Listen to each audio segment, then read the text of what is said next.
కేసులు ఐజీలు డిఐజీలు డీజీపీలతోని మంచి సాహసం ఉన్నటువంటి పరిస్థితి ఉన్నది. ఇప్పుడు కూడా పోలీసు ఉన్నతాధికారులు పిలిస్తే పలికేటువంటి చాలామంది ఐపీఎస్ అధికారులు ఉన్నారు. అలాంటి అధికారులు ఇలా ఎందరో అధికారుల మీద రాసినటువంటి వార్తలు ఎవరికీ లేనటువంటి బాధ. ఒక సిఐ, ఒక ఎస్హెచ్ఓ నిజంగా చరిత్ర మరి చాలా పత్రికలు కూడా రాస్తుంటాయి. ఎన్నో పత్రికలు, ఈనాడు, ఆంధ్రజ్యోతి, నమస్తే తెలంగాణ, ఎన్నో పత్రికలు ఉన్నాయి, వెలుగు, దిశ లాంటి ఎన్నో పత్రికలు ఉన్నాయి. ఆ పత్రికలు వాళ్ళందరూ కూడా రాస్తూనే ఉంటారు, వార్తలు రాస్తుంటారు. మరి వాళ్ళందరికీ కూడా నోటీసులు పంపిస్తారా అంటే ఇది ఒక అణచివేత కాదా? ఒక సిఐ గారు, ఎస్ఐ గారు అనాలోచిత ఆలోచన వల్ల ఇవాళ చూడండి, ఒక ఈనాడు పత్రికకు పంపిస్తారా, ఆంధ్రజ్యోతి పత్రికకు పంపిస్తారా, నమస్తే తెలంగాణ పత్రికలకు పంపిస్తారా, సాక్షి పత్రికకు పంపిస్తారా, టైమ్స్ ఆఫ్ ఇండియా కానీ, హన్స్ ఇండియా కానీ, ఇవాళ ఉన్నటువంటి అనేకమైనటువంటి ఉర్దూ పత్రికలు, అన్ని పత్రికలు, ఇంగ్లీష్ పత్రికలు, హిందీ పత్రికలు, ఎన్నో సంచలనాత్మకమైన పత్రికలు ఉన్నాయి. మరి అన్ని పత్రికలు లీగల్ నోటీసులు పోలీసు అధికారులకు తెలియకుండా ఒక సిఐ, ఎస్ఐ పంపించేటువంటి పరిస్థితి ఉంటుందా చెప్పండి? ఎంత దారుణం చూడండి. ఒక సిఐ గారు, ఒక ఎస్ఐ గారు లీగల్ నోటీసులు పంపించారు. జైభీమ్ దినపత్రికలో రాసిన వార్తలు ఎవరి కోసం అంటే, ఒక పేద బడుగు బలైన వర్గాలు భూమి కబ్జా చేసుకొని, ఒక కాంగ్రెస్ నేత ఇష్టానుసారంగా 2 ఎకరాల భూమిని కబ్జా చేసుకొని విలాసవంతమైనటువంటి ప్రహారీ గోడ నిర్మిస్తూ డబ్బులకు ఇష్టానుసారంగా డబ్బులు ఇచ్చేసి ఆ ఉన్నటువంటి భయభ్రాంతులకు గురి చేసి తప్పుడు ఆరోపణలతోని ఎక్కడున్న వాళ్ళ ఫోన్ను ట్రాక్ చేసి వాళ్ళ అరెస్ట్ చేసి జైలుకు పంపించినటువంటి ఈ పోలీస్ అధికారుల మీద రాసినటువంటి వార్తలకు తట్టుకోలేక ఇవాళ లీగల్ నోటీసులు పంపించినటువంటి పరిస్థితి. ఇక్కడ ఉన్నటువంటి బుర్రా సంపత్ అడ్వకేట్ ఈయనతో కూడా మాట్లాడడం జరిగింది. ఇంత మాట్లాడితే నేను పంపిస్తాను, నేను క్లయింట్, నాకు ఎవరు వచ్చినా నేను పంపిస్తాను అనమాట. నేను కూడా ఎల్ఎల్బి చదువుకున్నాను, నేను కూడా సొసైటీలో ఉన్నాను, నాకు కూడా జడ్జీలు తెలుసు, నాకు కూడా సుప్రీంకోర్టు, హైకోర్టు జడ్జీలు తెలుసు.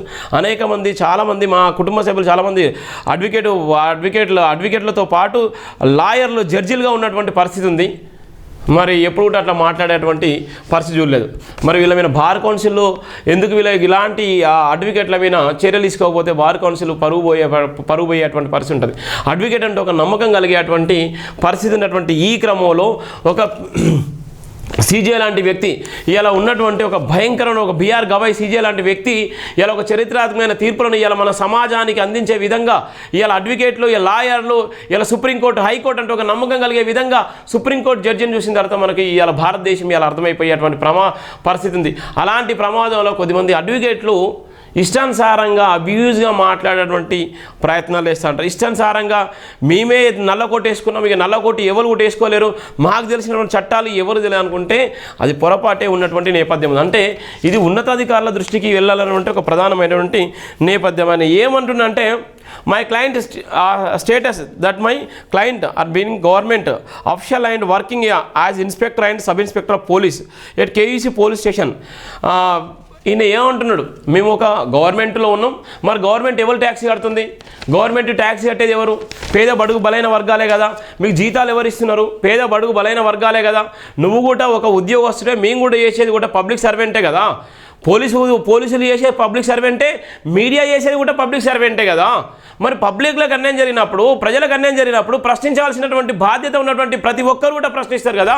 ఆ ప్రశ్నించే క్రమంలోనే జైభీమ్ టీవీ నిరంతరము వార్తలు రాసింది, నిరంతరం న్యాయం కోసం నిలబడ్డది, నిరంతరం ఒక కుటుంబం నిజంగా ఆత్మహత్య ప్రేరేపించే విధంగా ఆత్మహత్య చేసుకునేటువంటి దౌర్భాగ్యమైన పరిస్థితిలో పోలీస్ అధికారులు వాళ్ళు చేసినటువంటి క్రమంలో మేము అండగా ఉంటాం, మీ ప్రాణాలు తీసుకోవద్దు, మీ అండగా మేము ఉంటాము, ఎలాంటి ఇబ్బంది అయినా తట్టుకుంటాము, ఎవరికి తలదించుకోమని నిలబడ్డటువంటి చరిత్ర ఇది. ఆ సందర్భంలో నోటీసులు ఇక చూడండి ఎట్లుంది. ఇక ఇవన్నీ నోటీసులు, ఇవన్నీ చరిత్రాత్మకమైనటువంటి నోటీసులు. ఇవన్నీ కూడా జైభీమ్ దినపత్రిక, జైభీమ్ టీవీకి వచ్చినటువంటి నోటీసులు. దానికి ప్రధానమైనటువంటి వార్త కూడా రాస్తున్నాం. ప్రశ్నిస్తే పగ, ఎదిరిస్తే అణచివేత, అధికార దూరానికి పాల్పడుతున్న కేయూ, ఎస్ఐ, సిఐ, ఉన్నతాధికారుల అనుమతి లేకుండా జర్నలిస్టులను అణచివేస్తున్నారు. అంబేద్కర్ ఆశయ సాధన సంస్థకు జైభీమ్ లీగల్ నోటీసులు పంపారు. అధికారుల ఆత్మగౌరవం, పరువు అక్రమ కేసులు కట్టినప్పుడు లేదా పోలీసు ఉన్నతాధికారులను తప్పుదో పట్టించడమే వృత్తిలా భావిస్తారా? సిఐ, ఎస్ఐ ప్రభుత్వ ఉద్యోగుల, ప్రైవేటు వ్యక్తుల? న్యాయవాది బుర్రా సంపత్ పంపిన నోటీసులపై పోలీసు ఉన్నతాధికారులు విచారణ చేపట్టాలి. జర్నలిస్టుల హక్కులను కాలరాస్తాం అనుకోవడం మీ తరం కాదు. బెదిరిస్తే భయపడడానికి జైభీమ్ సంస్థ ఆషామాషిది కాదు. డాక్టర్ బరిగెల శివ ప్రధానంగా రాసినటువంటి వార్త. ఇక్కడ ఉన్నటువంటి నేపథ్యంలోనే ఒక భయంకరమైనటువంటి వార్తలు. ఇవాళ మీడియాకు ఉన్నటువంటి స్వేచ్ఛ, మీడియాకు ఉన్నటువంటి అనేకమైనటువంటి చట్టాలు, మీడియాకు ఎవరన్నా నిజంగా ఆటంకం కలిగించి మీడియా పైన దాడి చేసేటువంటి కుట్ర కుతంత్రాలు చేస్తే ఎలాంటి అధికారులైనా వాళ్ళపైన కూడా చట్టపరమైనటువంటి చర్యలు తీసుకోవడానికి సుప్రీంకోర్టు, హైకోర్టు అనేకమైనటువంటి గైడ్లైన్స్ ఇచ్చినటువంటి నేపథ్యం ఉంది. ఎంతో చరిత్రాత్మకమైనటువంటి నినాదాన్ని అణచివేసేటువంటి కుట్ర కుతంత్రాలు జరుగుతున్నటువంటి బహుజనులు అని చెప్పుకునేటువంటి అధికారులే ఈ విధంగా చేస్తే ఇక ఎవరికి మనం చెప్పాలి? ఎవరికి మనం న్యాయం కోసం నిలబడాలి? ఉమ్మడి వరంగల్ జిల్లా పోలీస్ వ్యవస్థకు ఒక ప్రతిష్టాత్మకమైన పేరు ప్రఖ్యాతులు గలవని డాక్టర్ బరిగల శివ అభివర్ణించారు. వాటిని పోలీసు వృత్తిపరంగా కొంతమంది అధికారులు వ్యక్తిగతంగా వాడుకుండడం సాధారణ ప్రజలు, ప్రజా సంఘాలు జీర్ణించుకోలేకపోతున్నాయి అన్నారు. ఉద్యోగంలో చేరినప్పుడు సాదాసీదాగా ఉంటూ ప్రజలు చెల్లిస్తున్న పనులతో ప్రభుత్వం నుండి వచ్చే సాదాసీదా జీతాలకు విదేశీ ఆస్తులు ఎలా సంపాదిస్తున్నారని దురక్రమంగా కోట్ల ఆస్తులు సంపాదించుకుంటున్న కొంతమంది పోలీసు అధికారులను ప్రజా సంఘాలు ప్రశ్నిస్తున్నాయని తెలిపారు. సాధారణ ప్రజల హక్కులను కాపాడాల్సిన కొంతమంది పోలీసు అధికారులు వృత్తి ధర్మానికి విరుద్ధంగా మతం ముసుగు వేసుకున్న కొంతమంది న్యాయవాదులతో చేతులు కలిపి సమాజానికి, ప్రజాస్వామ్యానికి తీరైన అన్యాయం చేయడానికి పూనుకుంటున్నారనేటువంటి పరిస్థితి ఈ లీగల్ నోటీసుల వల్ల మనకు స్పష్టంగా అర్థమైపోయింది. ఒక పక్కన ప్రభుత్వ ఉద్యోగం చేసుకుంటూ, ఒక పక్కన ప్రభుత్వం ఉద్యోగం చేసుకునేటువంటి క్రమంలో అండగా నిలబడ్డటువంటి సందర్భాలు కూడా కోకలలో ఉన్నటువంటి నేపథ్యం ఉంది. అలాంటి సందర్భంలో తప్పును తప్పని ప్రశ్నించేటువంటి ఏకైక నినాదం జైభీం టీవీ, జైభీం దినపత్రికనే. నికర్సైనటువంటి వార్తలు రాసి సమాజం పట్ల ఎక్కడన్నా జరిగిన ప్రభుత్వం తప్పు చేసినా కూడా ప్రభుత్వాన్ని కూడా ప్రశ్నించిన చరిత్ర కూడా జైభీం దినపత్రికకు ఉంది. ఇది రాష్ట్రాన్ని పరిపాలించేటువంటి రేవంత్ రెడ్డి సైతం కూడా జైభీం టీవీ, జైభీం దినపత్రిక వార్తలు కూడా చూసినటువంటి సందర్భాలు కోకలలో ఉన్నాయి. జైభీం దినపత్రికలో ఉన్నటువంటి వార్తల ఆధారంగా ప్రభుత్వం యంత్రాంగం కూడా కదిలినటువంటి సందర్భాలు కూడా చాలా ఉన్నాయి. అవన్నీ కూడా గతంలో కూడా చెప్పిన నేపథ్యం ఉంది. ఇలా ఇంటెలిజెన్స్ వ్యవస్థ, ఇలా ఎస్బీ వ్యవస్థ, ఇలా ఉన్నటువంటి పోలీసు యంత్రాంగం అంతా జైభీం టీవీ, జైభీం దినపత్రిక వార్తలను చూసి ఎప్పటికప్పుడు వాళ్ళు కొత్త ఆలోచన విధానాన్ని నేర్చుకునేటువంటి సందర్భాలు కోకళ్ళలో ఉన్నటువంటి సందర్భాలు జైభీం దినపత్రికలో ఉన్నటువంటి వార్తల ఆధారంగా ఉన్నతాధికారులకు తెలుసు. ఎలాంటి సందర్భంలోనే జైభీం టీవీని అణచివేస్తాం, జైభీం దినపత్రికను అణచివేస్తామని ఇష్టానుసారంగా లీగల్ నోటీసులు పంపిస్తూ పైచాచికి ఆనందం ఉంది. ఇవాళ మీరు ఈ లీగల్ నోటీసులు పంపించిన మా జోలికి వస్తే ఏ పేపర్ వల్ల రాస్తే ఒక ఇలానే నోటీసులు పంపిస్తాము అని చెప్పేటువంటి విష సంస్కృతి తెలంగాణలో ఉన్నటువంటి పోలీసు యంత్రాంగం ఉందంటే నిజంగా ఒక బాధపడవలసిన సందర్భం ఇది.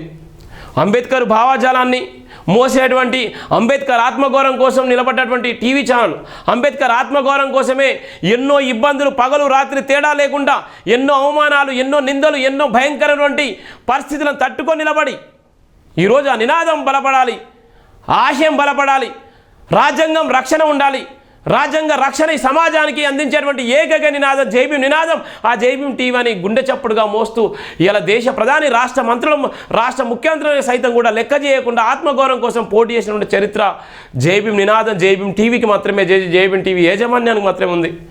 ఇవన్నీ కూడా అర్థం కాకుండా తుంగల దొక్కేసేటువంటి ప్రయత్నాలు, ఇష్టానుసారంగా ఇబ్బందులకు గురి చేసేటువంటి ప్రయత్నాలు, వాళ్ళు ఇచ్చేటువంటి ఆర్థికమైనటువంటి లావాదేవీల విషయంలో తీసుకోకపోతే ఇలాంటి లీగల్ నోటీసులు ఎంత భయంకరమైన పరిస్థితి. నిజంగా ఒక కమ్మ మీడియాకో, ఒక కాపు మీడియాకో, ఒక రెడ్డి మీడియాకో వాళ్ళకు పంపిస్తారా నోటీసులు? ఒక కమ్మ ఛానల్కో, కాపు ఛానల్కో, ఒక వెలమ ఛానల్కో, ఒక రెడ్డి ఛానల్కో పంపిస్తారా ఈ లీగల్ నోటీసులు? ఒక బీసీ బిడ్డలకు పంపిస్తారా? మరి ఎస్సీ బిడ్డలకు ఎందుకు పంపిస్తారు? ఇది అణచివేత కాదా? ఉన్నతాధికారులు దీని మీద సమాధానం చెప్పాల్సిన బాధ్యత కూడా ఉంది కదా. ప్రశ్నిస్తే మీ ఇష్టానుసారంగా లీగల్ నోటీసులు మీ ఉన్నతాధికారులకు తెలుసా?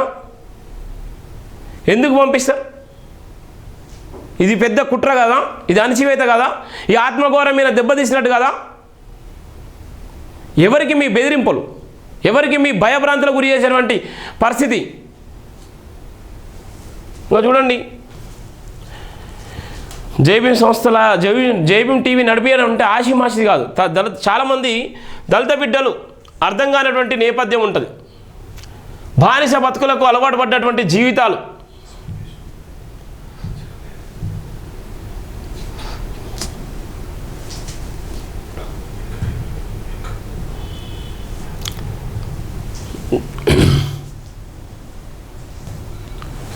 పేపర్ను, టీవీని అణిచివేసేటువంటి కుట్ర కుతంత్రాలు. మేము అణిచివేస్తాం, ఇక రేపు ఇంకో ఇలాంటిది ఇంకో న్యూస్ కూడా ఉన్నది. ఒక ప్రొఫెసర్గా రేపు ఆయన గురించి మళ్ళీ ఒక సినిమా ఉంది, అదొక లీగల్ నోటీసులు ఇక వచ్చింది. ఇప్పుడే తమ్ముడు ఈ లీగల్ నోటీసులు కూడా ఇచ్చిన నేపథ్యం ఉంది. ఆ లీగల్ నోటీసులు ఇంకా భయంకరంగా ఉంటుంది. ఇంకా అది ప్రశ్నిస్తే పగ, ఎదిరిస్తే అణచివేతగా చూడుగా paper TV JBM broadcasting private limited. గూగుల్లో కొడితే దాని గురించి మొత్తం తెలుస్తుంది. కేయుఎస్ఐ బొజ్జ రవీందర్, సిఐ రవికుమార్ స్టేషన్ పరిధిలో గల గుండ్ల సింగారం ప్రాంతానికి చెందిన సర్వే నెంబర్ 11 భూమి వివాద విషయంలో తలదూర్చి న్యాయానికి విరుద్ధంగా పట్టాదారులకు చెందిన హక్కులను, జీవన ఆధారాలను పూర్తిగా నశింపజేస్తూ వాళ్ళ ప్రాణాలను తోడేసే విధంగా వేధిస్తున్నారని సాధారణ పట్టాదారులు సుమారు 15 సంవత్సరాలుగా స్టేషన్ చుట్టూ తిరుగుతున్న స్టేషన్ అధికారులు కనీసం పట్టించుకోకపోగా అధికార హోదాను అడ్డం పెట్టుకొని చివరికి పట్టాదారులకు ఉండబడిన ఖాళీ స్థలంలో నకిలీ పత్రాలు భూ కబ్జాదారులకు సహకరించడం కోసం రహస్య ఒప్పందాలు కూర్చుకొని రాజకీయ ప్రోద్బలంతో రాత్రికి రాత్రి అక్రమ పద్ధతిలో ప్రహారీ కూడా నిర్మింపజేసి రాజ్యాంగబద్ధంగా కొనసాగించాల్సిన పోలీసు అధికార విధులు హోదాకు విరుద్ధంగా ప్రవర్తించడమే కాకుండా కోర్టు కేసులో ఉన్న సివిల్ తగాదా భూమిలో తలదూర్చి రాష్ట్ర police boss DGP Shivadhar Reddy, IPS police ఉన్న అధికారులు భూ తగాదాలు తలదూర్చొద్దని సూచించిన కఠినమైన నియమాలను తుంగలు దొక్కి కోర్టు కేసుల్లో ఉన్న భూమిని కోర్టుల్లో తేల్చుకుండానే సలహాలు సూచనలు చేయాల్సిన పోలీసు అధికారులు పట్టాదారులపై ఉక్కుపాదం మోపుతూ అణచివేశారని పట్టాదారులు తీవ్రంగా బాధపడుతున్నారని తెలిపారు. ఇట్టి భూమిలో 15 సంవత్సరాలుగా నడుస్తున్న భూ తగాదా విషయంలో గతంలోని పోలీసు అధికారులు కోర్టు కేసులో ఉన్న భూమిని కోర్టులో తెలుసుకోకుండానే ఇరు పార్టీలకు సూచనలు ఇచ్చి పంపివగా ప్రస్తుత పోలీస్ స్టేషన్ అధికారులు భూ తగాదా భూమిలో తలదూర్చి పోలీసు విలువలను అప్రతిష్ట పాలు చేయడంలో అర్థం ఏమిటని పట్టదారులు తరపున అడిగారు. అట్టి భూ వివాదాల్లో పట్టదారులు వాళ్ళకు జరుగుతున్న అన్యాయాన్ని జేపీ సంస్థ యజమానినైనా నా దృష్టికి తీసుకురాగా నా సంస్థలో పనిచేస్తున్న జేపీ ప్రజలతో కలిసి వాళ్ళకు కలిగిన భూ హక్కుల పత్రం క్షుణ్ణంగా పరిశీలించి వాళ్లకు సాయం చేయడానికి, రక్షణ కల్పించడానికి అండగా నిలవడానికి ముందుకు వచ్చిన జేపీ సంస్థ యాజమాన్యంపై విరుచుకుపడిన కేయు ఎస్ఐ సిఐ మమ్మల్ని ప్రశ్నిస్తావా అంటూ పోలీసు వ్యవస్థకే మచ్చ తెచ్చే విధంగా తీవ్రమైన బెదిరింపులకు పాల్పడమే కాకుండా మానసిక దాడులు, మానసిక ఒత్తిళ్లను పెంచడం కోసం బుర్రా సంపద అనే న్యాయవాదిని సంప్రదించి పోలీసు ఉన్నతాధికారుల అనుమతి లేకుండా జేపీ సంస్థకు లీగల్ నోటీసులు పంపించి తీవ్రంగా అవమానపరిచారు. విషయానికి వస్తే అట్టి కేసు విషయంలో పోలీసు అధికారులు నిజాయితీని ప్రదర్శించినట్లయితే జేపీ సంస్థ వార్తలు రాయాల్సిన అవసరం ఏమీ వచ్చిందే కాదని గుర్తు చేస్తున్నారు. సాధారణ పట్టదారులను బెదిరింపులకు గురి చేస్తూ అక్రమంగా కేసులు బనాయిస్తూ స్థిరాస్తి కలిగిన భూమిని భూ కబ్జాదారులు కట్టబెట్టడంలో ఇద్దరు పోలీసు అధికారులు రిప్యుటేషన్ సమాజం దృష్టిలో ఏమైందో నోటీసులు పంపిన న్యాయవాది జిల్లా లీగల్ సెల్ అథారిటీతో పాటు జిల్లా బార్ కౌన్సిల్ ముందు బహిరంగ చర్చకు రావాలని జేపీ సంస్థ సవాల్ విసురుతుందని తెలిపారు. తెలంగాణ రాష్ట్రాల పోలీసు వ్యవస్థపై ఎన్నో పత్రికలు అసాధారణమైన వార్తలు రాశాయని, అలాగా పరిగణించాల్సి వస్తే ఇప్పటికీ ఎంతోమందికి నోటీసులు పంపల్లో న్యాయవాది సమాధానం చెప్పాల్సి ఉందని గుర్తు చేశారు. న్యాయవాది క్లయింట్లకు సమాజంలో పలుకుబడి ఉందని తన లీగల్ నోటీసులు చెబుతున్న న్యాయవాదికి పోలీసు అధికారులు కేసు విచారణ విషయంలో వరంగల్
సిపి కార్యాలయం నుండి మెమో తీసుకున్న సంగతికి ఎందుకు దాస్తున్నారు, అట్టి విషయాన్ని న్యాయవాదికి చెప్పడంలో ఎందుకు మర్చిపోయారో బహిర్గతం చేయాలని గుర్తు చేస్తున్నారు.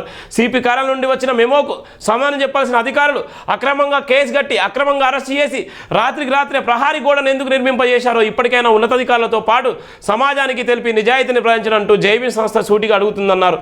డాక్టర్ బాబాసాహెబ్ అంబేద్కర్ ఆశయ సాధన కోసం ప్రాణాలను పరంగా పెడుతూ ఎలాంటి ప్రలోభాలకు లొంగకుండా జీవితాలను త్యాగం చేసుకొని వ్యవస్థ నడిపిస్తున్న సంస్థ యజమానిని అవమానపరిచిన ఎస్ఐసిఐ సదరు న్యాయవాదిని వాళ్ళ నోటీసులో పొందుపరిచిన అంశాలతో పాటు జేబీ సంస్థ పత్రికలో రాయబడిన సందేశాన్ని సదరు పోలీసు అధికారులు చేపట్టిన విచారణను పట్టాదారులకు జరిగిన అన్యాయాన్ని పోలీసు ఉన్నతాధికారులు తీవ్రంగా పరిగణలోకి తీసుకొని ఇట్టి పూర్తి అంశంపై సమగ్ర విచారణ చేపట్టి తప్పులకు కారకులైన వాళ్ళపై కఠినమైన చర్యలు చేపట్టడంలో భాగంగా కనీసం ఈ విధంగానైనా పట్టాదారులకు మేలు జరిగే విధంగా సహాయపడాలని Warangal police commissioner Warangal police ఉన్నతాధికారులను జేబీ సంస్థ కోరుతుందని అన్నారు. చట్టానికి న్యాయానికి ధర్మానికి కట్టుబడి ఉద్యోగ ధర్మాన్ని జవాబుదారంగా పాటించాల్సిన ఎస్ఐ సిఐ ప్రైవేటు భూ కబ్జాల కోసం ప్రైవేటు వ్యక్తుల అవతారం ఎత్తి ప్రైవేటు న్యాయవాదితో బెదిరింపులకు పలపడం ఎంతటి మోసమో వరంగల్ ఉమ్మడి జిల్లా ప్రజలందరూ గమనించడంతో పాటు సాధారణ భూపట్టదారులకు అండగా నిలవాలని కోరారు. లీగల్ నోటీసులు పంపిన న్యాయవాదికి ఇద్దరు పోలీసు అధికారులు కేసు విషయంలో కొనసాగించిన విధానాన్ని జేబీ టీవీ లైవ్ వేదిక తెలంగాణ ప్రజలు తెలియాలంటూ సవాల్ విసిరారు. జర్నలిస్టుల హక్కులను స్వయంగా సుప్రీంకోర్టు రక్షణ కవచంలో నిలుస్తుండడం, న్యాయాన్ని రక్షించాల్సిన పోలీసులు అడ్డదారుల బెదిరింపులకు పాల్పడితే జర్నలిస్టు గౌరవప్రదమైన హక్కులు ఉంటాయని, వాటిని ఉపయోగించాల్సి వస్తే పరిణామాలు వేరేలా ఉంటాయని సదరు అధికారులతో పాటు న్యాయవాది గమనించాలని జేబీ సంస్థ తెలుపుతుందన్నారు. కేవలం ప్రైవేటు భూ కబ్జాదారులకు పట్టాదారుల హక్కుల ఆధీనంలో ఉన్న భూమిని అక్రమంగా కట్టబెట్టడం కోసం ఇంతలా దిగజారుడు ఉమ్మడి వరంగల్ జిల్లా పోలీసు వ్యవస్థలో మొట్టమొదటిసారి చూస్తున్నామని గుర్తు చేశారు. పోలీసు వృత్తిపై సదరు అధికారులకు గౌరవం లేకనే ఇలాంటి విష సంస్కృతితో కూడిన పనులు చేస్తున్నారని, వీటన్నిటిని సాధారణ ప్రజలు తిప్పికొట్టడంతో పాటు గమనించాలని తెలిపారు. జేబీ సంస్థకు పోలీసు వ్యవస్థపై అపారమైన గౌరవ మర్యాదలు ఉంటాయని గుర్తు చేస్తూ ఇలాంటి అసాధ్య పనులు అక్రమ పనులు చేస్తున్న అధికారుల పట్ల మాత్రం ఖచ్చితమైన నిర్దిష్టమైన న్యాయ పోరాటం చేయడానికి ఎక్కడ వెనకాడబోమని, సాధారణ ప్రజల హక్కులను కాపాడడం కోసం ఎంతవరకైనా పోరాటం చేస్తామని గుర్తు చేశారు. పైసా జీతం లేకుండా పనిచేస్తున్న జర్నలిస్టులను సంపన్నమైన జీతాలతో పాటు ఆదాయానికి మించిన ఆస్తులు సంపాదించుకుంటున్న అధికారులు అవమానపరచడం సహించరానిదిగా భావించాల్సిందన్నారు. ఉమ్మడి వరంగల్ జిల్లా పోలీస్ కమిషనర్, రాష్ట్ర డీజీపీ, హోంశాఖ మంత్రి సీఎం రేవంత్ రెడ్డి నిజాయితీ కోసం పోరాటాలు చేస్తున్న జర్నలిస్టులకు అండగా నిలవాలని కోరినటువంటి నేపథ్యం కూడా ఉన్నటువంటి ప్రధానమైనటువంటి వార్త. ఒక పక్కన ఇంత స్పష్టంగా రాసిన నేపథ్యం ఉంది. ఇలాంటి వార్తలు రాస్తే చాలామందికి ఒళ్ళు గుబుర్లు పుడతాయి. ఇది 9 సంవత్సరాల కంచెలు రాస్తున్నటువంటి వార్తలు. 9 సంవత్సరాల కంచెలు ఇలా ఆఖరికి ప్రభుత్వంలో ఉన్నటువంటి గత ప్రభుత్వంలో ఉన్నటువంటి కేటీఆర్ కూడా తట్టుకోలేక నోటీసులు పంపించినటువంటి లీగల్ నోటీసులు పంపించిన చరిత్ర ఉంది జేబీ టీవీకి. కేటీఆర్ పంపించిన లీగల్ నోటీసులు కూడా ఇందులో ఒక భాగమే. అలాంటి వ్యక్తులకు లేనటువంటి నేపథ్యం, ఎవరికి లేనటువంటి నేపథ్యంలో ఇవాళ ఇంకొక కేటీఆర్ పంపించినాయి. కేటీఆర్ ఎమ్మెల్సీలు ఎమ్మెల్యేలు పంపించినటువంటి లీగల్ నోటీసులు. అంటే ఇవన్నీ ఎందుకు నేను చెప్తున్నంటే ఇవన్నీ కూడా మనం రాసినటువంటి వార్తల వల్ల ఆ నినాదం తట్టుకోలేక, మన వార్తలకు భయపడి సమాధానం చెప్పుకోలేక, వాళ్ళు ఇచ్చినటువంటి ఆఫర్లకు మనం తీసుకోలేక ఆత్మగౌరవం కోసం నిలబడ్డటువంటి నినాదాన్ని అణచివేయాలని ఒక కుట్ర. ఇవన్నీ కూడా లీగల్ నోటీసులు. అంటే ఇప్పుడు కూడా చూడండి, ఇప్పటికైనా అర్థమైందా అంటే అర్థం కావాలి. జేబీ టీవీని ఎందుకు నేను సబ్స్క్రైబ్ చేసుకోండి, ఎందుకు మన ఆత్మగౌరవాన్ని ఎందుకు నేను చెప్తున్నాను, ఈ నినాదం ఎందుకు బలపడాలి, ఈ నినాదం బలపడితే ఏ విధంగా ఉంటుంది, ఇలా ప్రశ్నించేటువంటి మన గురించి మాట్లాడే గొంతుకలు లేవు, మన గురించి మాట్లాడాల్సినటువంటి సందర్భంలో మాట్లాడాల్సిన నాయకులు మాట్లాడరు, మన గురించి ఒక టీవీ లేవు, ఒక పేపర్ లేవు. ఇవన్నీ కూడా దృష్టిలో పెట్టుకొని నిరంతరం జేబీ టీవీని సబ్స్క్రైబ్ చేసుకోండి, షేర్ చేయండి, విలువైన కామెంట్ చేయండి. ఇది మన ఆత్మగౌరవ నినాదము. అంబేద్కర్ ఆశయం కోసం నిర్మించినటువంటి టీవీ ఛానల్, రాజ్యాంగ రక్షణ కోసం నిర్మించిన టీవీ ఛానల్ అని నేను పదే చెప్తాను. ఎలాగో మతోన్మాదులు ఎలాగో కుట్ర కుతంత్రాలు చేస్తూనే ఉంటారు, ఎలాగో అత్యధికంగా జనాభా కలిగినటువంటి చాలామంది నకిలీలు బాబాసాహెబ్ అంబేద్కర్ ముసుగులో ఎలా అణచివేత చేస్తూనే ఉంటారు. ఒక పక్కన మనపైన దాడులు, మనపైన భౌతిక దాడులు, మనపైన మానసికమైనటువంటి దాడులు, మన మీద వివిధ రకాలుగా కుట్రలు కుతంత్రాలు నిరంతరం జరుగుతున్నప్పటికీ కూడా చేతగాని దద్దమ్మలాగా బతికేటువంటి జీవితాలు ఎందుకు? ఇవాళ మనకన్నా వేగంగా పరిగెడుతున్నటువంటి సమాజంలో, మన వేగంగా పరిగెత్తేటువంటి సమాజంతో ఎందుకు పరిగెత్తలేకపోతున్నాం, ఎందుకు ప్రశ్నించలేకపోతున్నాం? అనేటువంటిది కూడా మనకు అర్థం కాకపోతే ఇంకా 100 సంవత్సరాల మన జీవితాలు ఎక్కడేసిన గొంగడ అక్కడే ఉంటుంది, కనీసం మాట్లాడేటువంటి పరిస్థితి కూడా ఉండదు. ఒక పక్కన అన్నం పెడుతూ మరో పక్కన విషం పెట్టేటువంటి విష సంస్కృతి ఉన్నటువంటి ఈ నేపథ్యం, ఒక పక్కన బిర్యానీ అంటూనే మరో పక్కన ఆ బిర్యానీలో విషం పెట్టి చంపేసేటువంటి కుట్రలు, ఒక పక్కన అన్న తమ్ముడని మాట్లాడుకుంటేనే మరో పక్కన భయంకరమైనటువంటి వేదన గురి చేసేటువంటి దౌర్భాగ్యమైన పరిస్థితి. ఇంత భయంకరమైనటువంటి పరిస్థితిలో తట్టుకో నిలబడి జై భీమ్ సంస్థను నడిపిస్తున్నటువంటి నా పైన ఇలాంటి కుట్రలు కోకొలలో జరుగుతున్న నేపథ్యం. గతంలో కూడా జై భీమ్ టీవీ పైన 2 సార్లు దాడులు చేసిన నేపథ్యం ఉంది. ఒకసారి ఈ టీవీ ఛానల్ ఎంత తగలబెట్టినటువంటి నేపథ్యం ఉంది. ఇవన్నీ ఎందుకోసం భరిస్తున్నాం? ఎవరి ఆత్మగౌరవం కోసం భరిస్తున్నాం? ఏ నినాదం బలపడాలని భరిస్తున్నాం? ఏ ఆత్మగౌరవం ఈ సమాజానికి అందించాలని భరిస్తున్నాం? ఎందుకోసం ఇన్ని లీగల్ నోటీసులు ఇంతగానో భయంకరమైన కుట్ర కుదరదు జరుగుతున్నప్పటికీ కూడా ఎందుకు ఇంకా నేను ఫైట్ చేస్తున్నాను?